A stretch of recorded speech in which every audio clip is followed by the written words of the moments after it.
Once there was a young rat named Arthur who could never make up his mind. Whenever his friends asked him if he would like to go out with them, he would only answer, "I don't know." He wouldn't say yes or no either. He would always shirk making a choice. His Aunt Helen said to him, "Now look here, no one is going to care for you if you carry on like this. You have no more mind than a blade of grass." One rainy day, the rats heard a great noise in the loft. The pine rafters were all rotten, so the barn was rather unsafe. At last, the joists gave way and fell to the ground. The walls shook, and the rat's hair stood on end with fear and horror. "This wouldn't do," said the captain. "I'll send out scouts to search for a new home." Within 5 hours, the 10 scouts came back and said, "We found a stone house where there is room and board for us all. There is a kindly horse named Nellie, a cow, a calf, and a garden with an elm tree." The rats crawled out of their little houses and stood on the floor in a long line. Just then, one saw Arthur. "Stop," he ordered coarsely. "You coming, of course?" "I'm not certain," said Arthur, undaunted. "The room may not come down yet." "Well," said the angry old rat, "we can't wait for you to join us." "Right about face. March." Arthur stood and watched them hurry away. "I think I'll go tomorrow," he calmly said to himself. "But then again, I don't know, it's so nice and snug here." That night there was a big crash.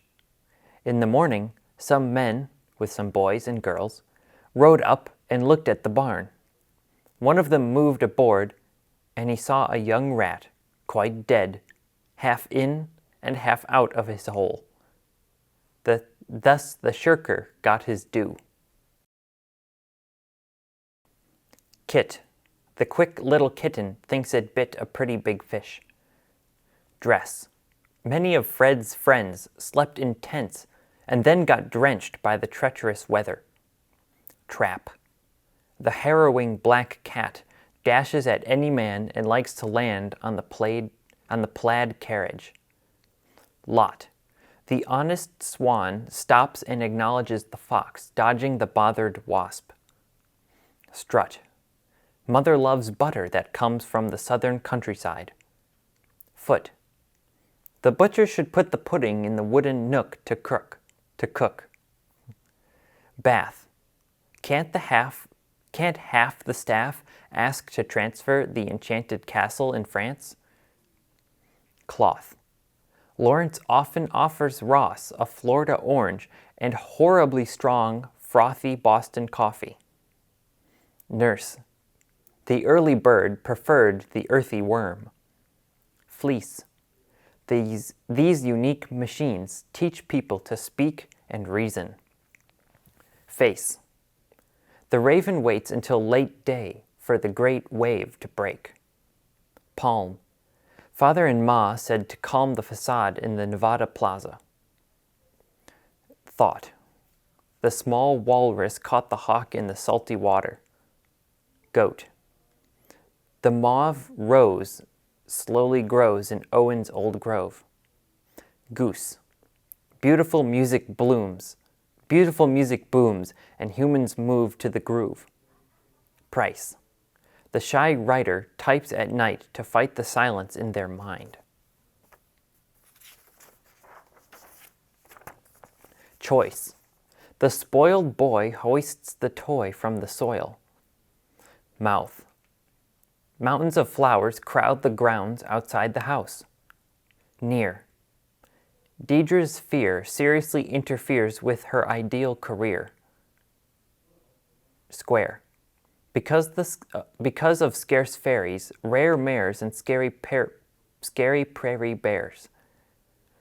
Start. The Sahara Party marvels at the far star on the safari. North. Laura's warm aura reforms Thor's horse for the important war. Force. The adorable boar snores hoarsely and then notoriously hoards imported pork. Cure. The tourist endures rural tours of Europe and produces gourmet bourbon. Happy. The coffee, salami, spaghetti, and macaroni are ready. Letter. Sugar covers the tiger's whisker. Comma. Bertha's and Cinderella's saga is a drama. Major players. R. Richard, Wilbur, and Harry are running around the treacherous river. L. Linda and Allie pull belly muscles, laughing laboriously. NG. The singing orangutan swings on the ring and dings the awning. TH. The thespians gather and breathe 3 authentic breaths together. H. Harry and Hilary happily harvest heaps of herbs behind the beehive. YOD. The cute and dutiful blue cuckoo resumes cooing suitable tunes enthusiastically. W. Will and Drew whistle when the wind blows between the whimsical weeping willows. ING. Ms. Fanning is walking and hiking in Wyoming. S. Susie lives in her sister's house on Easy Street with her Siamese cats and Siberian husky dogs. What do you think of your voice? The other day someone described me as soft-spoken, which I think I agree with. I don't really like how I do my S's. They're a bit too whistly. What do you think of your accent? Sometimes it bothers me that I sound very much from Wisconsin, but that's actually a recent change I've made, trying to say Wisconsin instead of Wisconsin. Do you think you sound like your family? Yes. Okay. What is your favorite childhood memory? Being very young and going to sleep in my bedroom when we lived in the country. We had 2 ponds on our properties, and there were like hundreds of tree frogs around it in the summertime. And it was fun to open my window and just listen to them, and they were so loud. It was cool. What was your favorite holiday growing up? I always liked April Fools, and Christmas is always fun. Tell me some more about why you like April Fools. I think it's great that we celebrate being silly. I think more people should play jokes on each other.